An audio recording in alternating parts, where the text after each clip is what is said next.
Mo kí wa pé a kú àkókò yìí lórúkọ Jésù Kristi Olúwa. Oore ọ̀fẹ́ àánú, ojú rere ìpamọ́ Ọlọ́run yóò máa jẹ́ ti gbogbo wa. Pàápàá jùlọ àwa olùgbọ́, Ọlọ́run yóò máa mú ìgbàgbọ́ wa pọ̀ sí. A ò ní ṣìra wa lọ́nà o. A ò ní ṣì ọ̀rọ̀ Ọlọ́run gbọ́. Ọ̀rọ̀ Ọlọ́run yóò jẹ́ ìyè nínú ayé wa. Ọ̀rọ̀ náà yóò máa dàgbà, yóò máa pọ̀ sí, yóò sì máa fún wa ní ìṣẹ́gun. Ibi kíkà wa ní Iṣẹ́ àwọn Àpọ́stélì orí 11, Iṣẹ́ àwọn Àpọ́stélì orí 11, ẹsẹ̀ 27 títí dé 30. Ní ọjọ́ wọ̀nyí ni àwọn wòlíì sì ti Jerúsálẹ́mù sọ̀kalẹ̀ wá sí Áńtíókù. Nígbà tí ọ̀kan nínú wọn, tí a ń pè ní Ágábù, sì dìde, ó sì ti pa ẹ̀mí sọ pé ìyàn ńlá yóò mú yíká gbogbo ilẹ̀ Róòmù. Èyí sì ṣẹlẹ̀ nígbà ìṣèjọba Kíláódíù. Àwọn ọmọ ẹ̀yìn sì pinnu olúkúlùkù gẹ́gẹ́ bí agbára rẹ̀ ti tó láti rán ìrànlọ́wọ́ sí àwọn arákùnrin tí ó wà ní Jùdíà. Wọ́n sì ṣe bẹ́ẹ̀, wọ́n sì fi ẹ̀bùn ránṣẹ́ sí àwọn àgbà láti ọwọ́ Bánábà àti Sọ́ọ̀lù. Ohun tí a ń gbé yẹ̀wò ni ìjàmbá tó rẹwà.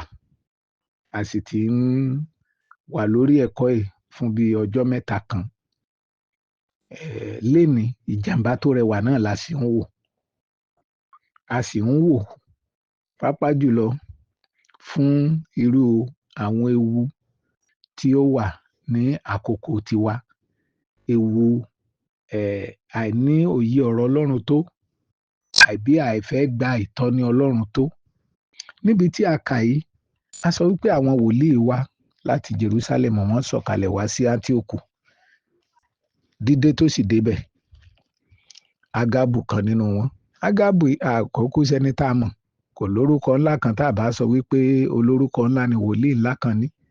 Kì í ṣe orúkọ tá a mọ̀ tó tóbi bẹ́ẹ̀ bíi Pétérù, bíi Jòhánù, bíi Jákọ́bù. Orúkọ yẹn tó bẹ́ẹ̀, ṣùgbọ́n wòlíì Ọlọ́run ni. Dídé tó dé sí Áńtíókù ni ẹ gbọ́ ohùn Olúwa o. Láìpẹ́ láì jìnnà, ìyàn ńlá yóò mú, yóò sì kárí gbogbo ayé. Mo wòye pé bẹ́ẹ̀ ló wí. Ó sàsọ wípé ìyàn ńlá yóò mú.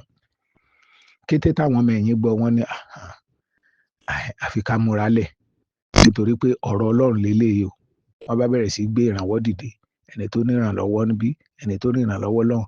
Bí ẹ̀ ń pa oníkálukú ṣe tó, wọ́n bẹ̀rẹ̀ sí fi ránṣẹ́ sí ara wọn.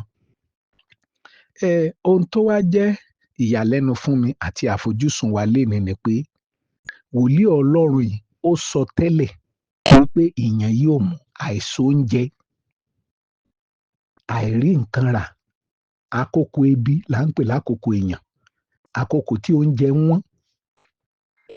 Wòlíì Ọlọ́run ṣe lè sọ eléyìí. Èyí ṣe ló yẹ kí àwọn àpọ́stélì àtàwọn tó kù tán wà ní Áńtíókù pé a kọ̀ ọ́, ó yá, ẹgbẹ́ àwọn àfàdúrà jẹgun dìde. Olúwa, a kọ̀, ìyàn gbọ́dọ̀ ṣẹlẹ̀. Ẹ̀mí mọ́, ìyàn gbọ́dọ̀ ṣẹlẹ̀. Mẹ́ta lọ́kan, ìyàn gbọ́dọ̀ ṣẹlẹ̀. Ọlọ́run wa, ìyàn gbọ́dọ̀ ṣẹlẹ̀.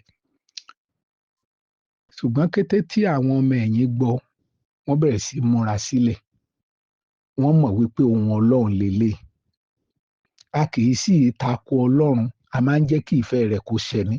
Ṣùgbọ́n nínú ewu, ó ń pa wá mọ́. Tó bá jẹ́ àkókò tiwa ní, ìpàdé àdúrà ti bẹ̀rẹ̀ o. Ìpàdé àdúrà ti bẹ̀rẹ̀ o. Ọlọ́run o, Ọlọ́run igbá, Ọlọ́run àwo, kò gbọ́dọ̀ ṣẹlẹ̀ láéláé. Ọ̀rọ̀ ló wípé, ọ̀rọ̀ ló sọ báyìí, ọ̀rọ̀ ló ṣe. Ṣé ẹ rí ọ̀pọ̀lọpọ̀ àwọn ọmọ Ọlọ́run, a kì í gbà pé Ọlọ́run máa ń lo àwọn nǹkan yìí fún ìrànwọ́ tiwa náà. A kì í gbà pé ó ń lò ó kó jẹ́ ká mọ̀ wípé inú ayé la wà àti ìdọ́run, níbi tí ohun gbogbo ti pé. Ọ̀pọ̀ wa ni a kì í fẹ́ gba ohun tí Ọlọ́run mú wá, là á máa wò wípé a lè fi àdúrà yí dànù. Bó ti wù kógun lè tó, àdúrà la fi awo dànù. Kì í ṣe gbogbo ẹ̀ ló lè wò. Àwọn tí Ọlọ́run bá mọ̀ yàn, ó ní ìdí. Àwọn ọmọ ẹ̀yìn kété táwọn gbọ́, wọn ní àwọn ó yí ìpinnu Ọlọ́run yìí padà. Wọ́n bẹ̀rẹ̀ sí múra sílẹ̀ pé kí làwọn ṣe, kí làwọn ṣe, kí làwọn ṣe. Ó yá, ẹja bẹ̀rẹ̀ sí gbé ìrànwọ́ dìde. Àwa ọmọ Ọlọ́run lákòókò yìí, a kì í gbà pé nǹkan rí bẹ́ẹ̀. A máa ń fẹ́ yí ọwọ́ Ọlọ́run àti ìpinnu rẹ̀ padà. Mi ò sọ wípé a ò lè gbàdúrà. Ṣùgbọ́n ẹ jẹ́ kí a máa kọ́ra wa ká sì fọkàn ara wa bẹ̀lẹ̀ débi wípé Ọlọ́run lè lo àwọn nǹkan yìí fún àwa náà níwọ̀n ìgbà tá a sì wà nínú ayé. Dandan ni ká la àwọn nǹkan yìí kọjá. Ó ń ṣènáwó, òjò ń rọ̀ kò dá, o ní Olúwa ojú tì ọ́ pé pẹ̀lú gbogbo àdúrà tó gbà ṣó yẹ kí òjò kó tún rọ̀. Ó ń ṣènáwó, àwọn irinṣẹ́ tán kójọ kò ṣiṣẹ́, ó bẹ̀rẹ̀ sí í sunkún. Ó rí pé ọmọdé sì ni wà. A ti máa ń wo àwọn ọmọ Ọlọ́run, ìgbéraga ọkàn àti ìgbéraga àyà ó ń pa wá kú. Òun ló sì máa ń mú ọ̀pọ̀lọpọ̀ tí wọ́n ń lè dó nínú ìgbàgbọ́ nígbà tí ìpèníjà bá dé, nítorí pé ọ̀pọ̀lọpọ̀ ló gbà wípé kò gbọdọ̀ sí ìpèníjà nínú ayé àwọn, pé ayé táwọn wà ẹ̀, ayé tó dùn tó dáa ni. Ayé àwọn ò gbọdọ̀ rí ìpọ́njú, àwọn ò gbọdọ̀ rí wàhálà, gbogbo ohun tán bá ń béèrè wẹ́rẹ́ báyìí ni k'Ọlọ́run máa ṣe. Mo sì wòye wípé àwọn ọmọ Ọlọ́run tí a bá ní pàdánù ọ̀pọ̀lọpọ̀ àwọn èèyàn tí a ń kọ́, ọ̀pọ̀lọpọ̀ tó ń dàgbà nínú ìgbàgbọ́, a gbọ́dọ̀ mọ̀ọ́mọ̀ máa fi kọ́ wọn wípé nínú ayé wọn á rí ìpọ́njú. Ẹ jẹ́ ká jọ máa yé wọn wípé n tí àwọn tó ń kù ń là kọjá, a lè là á kọjá, ọmọ lè kú, aya lè kú, ilé lè jóná, mọ́tò lè sọnù. A ò gbọ́dọ̀ béèrè lọ́wọ́ Ọlọ́run pé Olúwa kí ló ṣe jẹ́ èmi, báwo kọ́ ni ó ṣe jẹ́ wọ́. Àìsàn lè pa ọmọ Ọlọ́run, ikú mọ́tò lè pa, kò sí nǹkan, pléènì òfurufú ó lè jábọ́. Ẹ jẹ́ kí ọkàn wa kó máa wà nínú ilé, nítorí pé tí ọkàn wa bá wà ńbẹ̀, a ò ní máa fi wèrè pé Ọlọ́run pé Olúwa bó ló ṣe gbà á láàyè. Nígbà táwọn ọmọ ẹ̀yìn gbọ́, wọn ní àwọn firé. A ó yá ẹ̀mí tó sọ̀rọ̀ yẹn kó padà síbi tó ti wá. Olúwa níbi tá a wà, ìyẹn ò gbọ́dọ̀ ṣẹlẹ̀. Ẹ jẹ́ ká yé gbéra wa gẹ̀ẹ́sì aáyán. Ìránṣẹ́ Ọlọ́run kan ni mo gbọ́ ìtàn wọn. Wọ́n wá láti ìlú òyìnbó, látòkèèrè. Wọ́n wá sí orílẹ̀-èdè Nàìjíríà láti wá wo àwọn ará wọn. Nígbà tí wọ́n ń bọ̀ láti padà, aya kan, ọmọ méjì àtàwọn, wọ́n rí àwọn tó lásídẹ̀ǹtì lọ́nà tán sì jàǹbá ọkọ̀. Ni wọ́n bá dúró, ni wọ́n bẹ̀rẹ̀ sí í gbé wọn, kán máa gbé wọn sínú mọ́tò. Níbi tán ti ń ṣe léyìí, mọ́tò míì dé, ó palẹ̀ gbogbo wọn mọ́. Ọmọ méjèèjì kú, aya kú, àwọn náà gbogbo ojú ẹsẹ̀ ló fọ́. Ilé ìwòsàn náà wà. Ẹni tó jẹ́ wọn ìránṣẹ́ Ọlọ́run tó ń sọ nípa wọn, wọ́n wá lọ kí wọn nílé ìwòsàn. Àwọn tẹ̀ ń sunkún, wọ́n ló ń juwọ́ sáwọn. Ó wá ń fi ohùn kẹ́lẹ́kẹ́lẹ́ sọ wípé ìránṣẹ́ Ọlọ́run, ẹ jẹ́ ká máa dúpẹ́ lọ́wọ́ Ọlọ́run. Ńlá yẹn ló tún pa àwọn lẹ́kún jù pé Olúwa nínú ipò yìí sí ọpẹ́ ni. Ó ní ẹ jẹ́ ká máa dúpẹ́ lọ́wọ́ Ọlọ́run.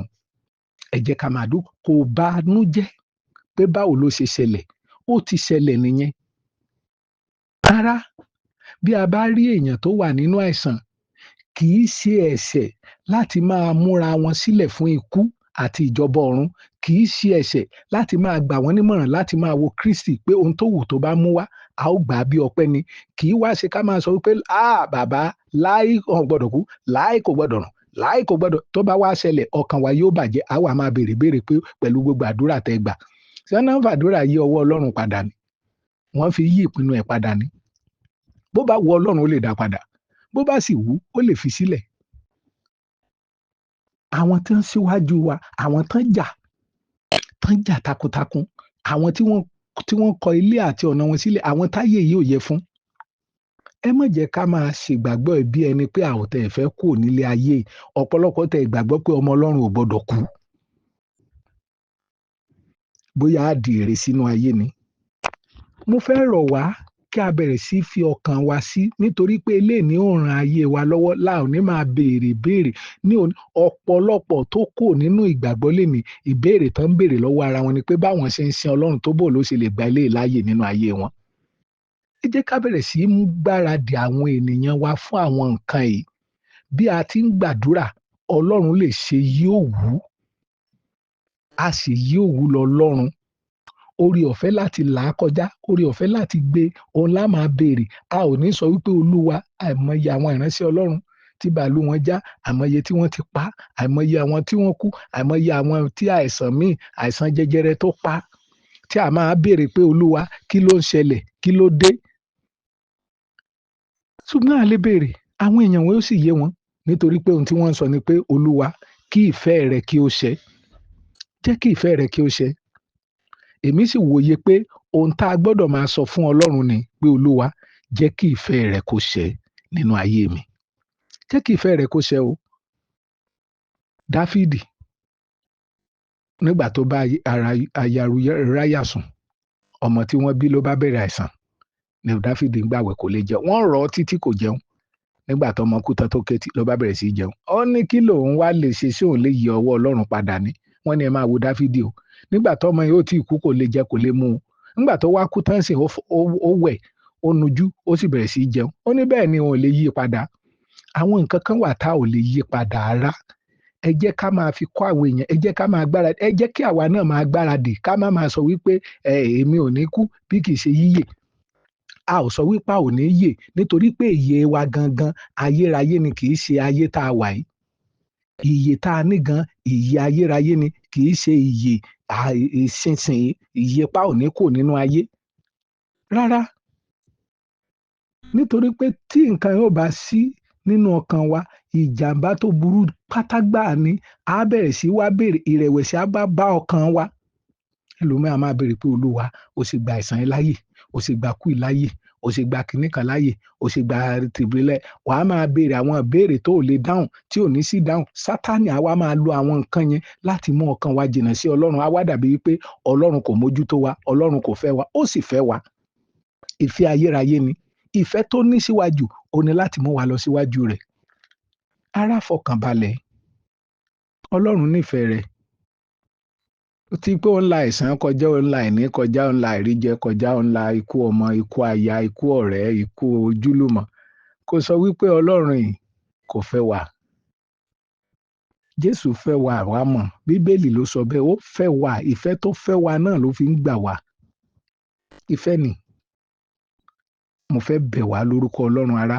Ohunkóhun tó wù ká máa là kọjá, Bíbélì nínú ohun gbogbo ká máa dúpẹ́. Nínú ohun gbogbo ká máa dúpẹ́. Ẹ jẹ́ ká máa dúpẹ́ ni o. Ọpẹ́ ni mo fẹ́ ká máa dá, ká wá máa béèrè fún àánú Ọlọ́run. Olúwa àánú ni. Ẹlòmíì àtẹni Olúwa, ṣé bó ń sàn dá mẹ́wàá àtọrẹ tòun? Kí lélẹ̀ ṣe lè ṣẹlẹ̀? Ṣé wọ́n ń sọ pé wọ́n ń fowó ra ìgbàlà ni? Àbí wọ́n ń fowó ra ààbò? Ó sàn dá mẹ́wàá àtọrẹ. Ò ní ilé nǹkan tí àwọn tán sọ jù ẹ́ lọ, tán sàn jù wá lọ, tán sàn jù wá lọ. Ṣé wọ́n la nǹkan kọjá ni? Ẹ jẹ́ ká fọkàn balẹ̀. Lọ fọkàn balẹ̀ ará. Àwa ará tá ń gbàdúrà fún ènìyàn kan àbí mi, ẹ jẹ́ á máa pèsè wọn kan wọn sílẹ̀ fún ìjọba ọ̀run. Wọ́n láǹfààní láti rí Kristi. Ẹ mọ́ kàn jẹ́ ká máa gbé wọn gẹ̀ẹ́sì á yẹn pé láé àfi tí Ọlọ́run ò bá pè mí, ò ní kú, ò ní rùn. Ẹ jẹ́ ká máa pèsè ọkàn wọn sílẹ̀ láti pàdé ẹlẹ́dàá wọn. Ẹ jẹ́ ká máa mọ̀ wípé Ọlọ́run ni ó ṣe èyí tó wù, Ọlọ́run ni ó sọ ohun tó fẹ́ ṣẹlẹ̀. Tiwa ni láti gbàdúrà, láti bẹ̀ Ọlọ́run. Kì í ṣe ẹ̀ṣẹ̀ láti gbàdúrà, kì í sì ṣe ẹ̀ṣẹ̀ láti gbàgbọ́ wípé tó bá wu Ọlọ́run ó lè mú arákùnrin wa. Gbogbo àwọn bàbá wa tí Ọlọ́run, bí Ọlọ́run báwọn tó bá tẹ̀ jẹ́ lórí àdúrà àti àwẹ̀ ni, Babalọ́lá ò gbọ́dọ̀ lọ, ó gbọ́dọ̀ kù láyé ni. Àwọn bàbá wa bí Ìdáhùsà wọ́n gbọ́dọ̀ kù láyé lẹ́nìkan máa ṣiṣẹ́ Olúwa ni. Wọ́n lọ náà ni nítorí pé àkókò wọn tó. Ará nínú Olúwa, ẹ jẹ́ ká pèsè ọkàn wa sílẹ̀. Ọlọ́run ò ṣe ìjàmbá fún wa o. Ẹ má jẹ́ ká mú lékè. Ẹ jẹ́ ká pèsè ọkàn wa sílẹ̀ láti pàdé olùgbàlà wa. Ohun tó wù kó lè dé lókè tàbí nílẹ̀ kò lè bo agbára rẹ̀ lójú. Orin wa kan sọ wípé bí ẹ̀gún bá wà lọ́nà rẹ, rántí orí tá a fẹ́gun dé. Bí ìbànújẹ́ bò ọkàn rẹ, ó ti rí bẹ́ẹ̀ f'olùgbàlà. Dúró, dúró, rọ̀jú dúró má ṣẹkún. Dúró, rọ̀jú dúró má ṣẹkún.